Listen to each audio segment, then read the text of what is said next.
One little thing before I shut off the YouTube stream to kind of indicate where we're heading with this, because I do want to rant and rave for a little bit.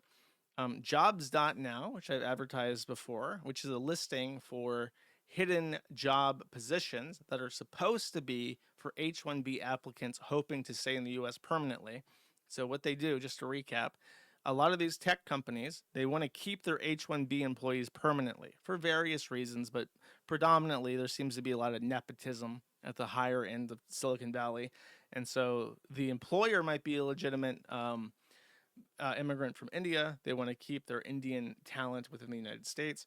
And to keep an H-1B employee permanently, they have to apply for an H-1B perm. And to do that, they have to demonstrate that there are no viable applicants for a position.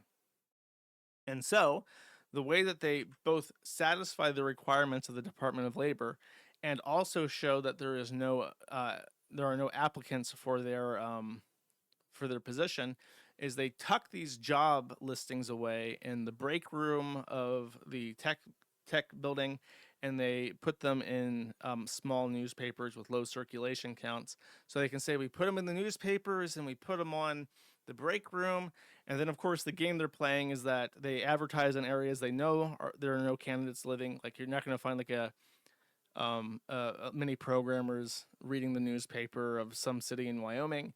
And the break rooms are funny because they often put the jobs in break rooms that don't have that workforce that might want to move over.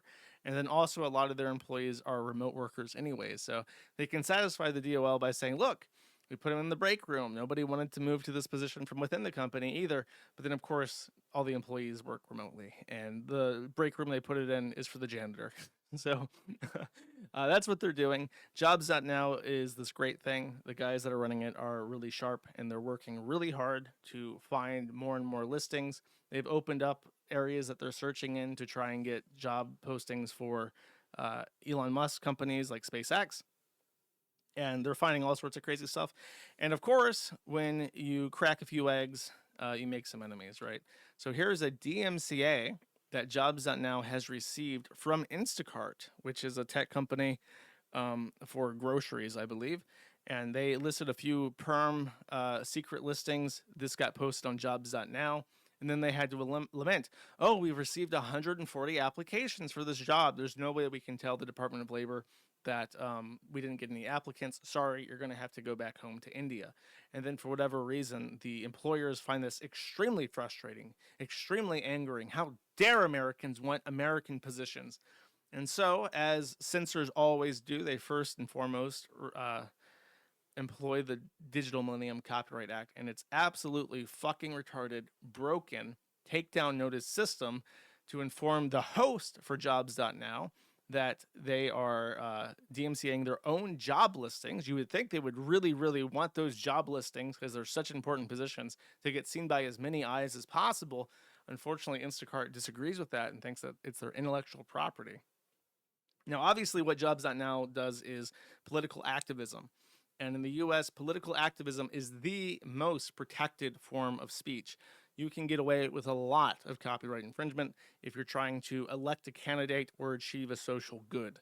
So it is obvious fair use, but because it went to their host, they don't have a choice in the matter. The host is forcing them to take down Instacart listings moving forward. So this tactic will be re-employed by other Silicon Valley shitholes to try and censor Americans, trying to help Americans get jobs. So another wonderful demonstration that the DMCA needs to be completely repealed.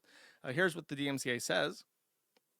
To whom it may concern, we hereby notify you on behalf of Instacart and its affiliated companies, collectively Instacart, that the following URL, which is a job listing for an associate market strategy planning officer, says, which you are hosting contains content which infringes on the intellectual property rights, goodwill, and reputation of Instacart, but including, but not limited to, the following trademarks Instacart owned by Instacart, parentheses, Instacart. Such unauthorized use of the infringing content at the URL infringes on the intellectual property rights, goodwill, and reputation of Instacart and causes consumer confusion as to whether the infringing content is authorized, endorsed, or sponsored by Instacart when, in fact, it is not. Instacart has an obligation to the public to police against infringing website content, which may cause consumer marketplace confusion. One word, I guess they're German. Such actions dilute Instacart's Instacart trademark, harm its associated goodwill, and constitute, inter alia, a misappropriation and violation of the rights of Instacart. This damage to its business entities, Instacart, they're just like the shit encrusted hands that typed this up is literally just accidentally pasting the word Instacart. Like when I say Instacart, I'm not inserting it to be funny. That's how it's written. This damage to its business entities, Instacart. This damage to its business entities, Instacart, to various forms of relief, including monetary compensation. We represent that the information in this notice is true and correct, and that we are authorized to act on behalf of Instacart as owner of the Instacart 4903628 US. So there you go.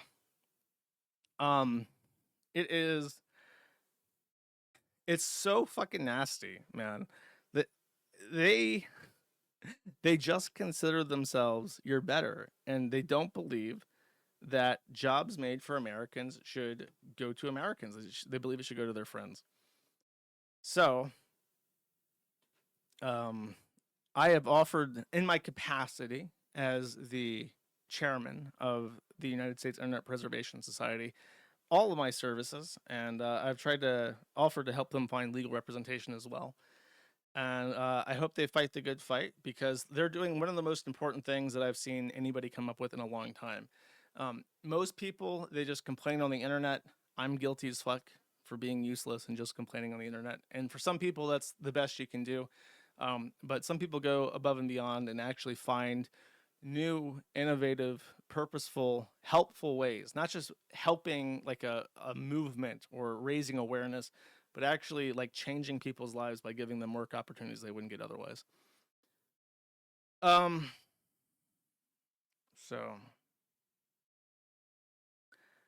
how do we prosecute these people? So if you are I've received DMs from people who are working in tech companies and they are aware of this. I've said this before, but if you report H-1B abuse to the Department of Labor, that helps. But then also keep in mind that you don't have to do this in secret.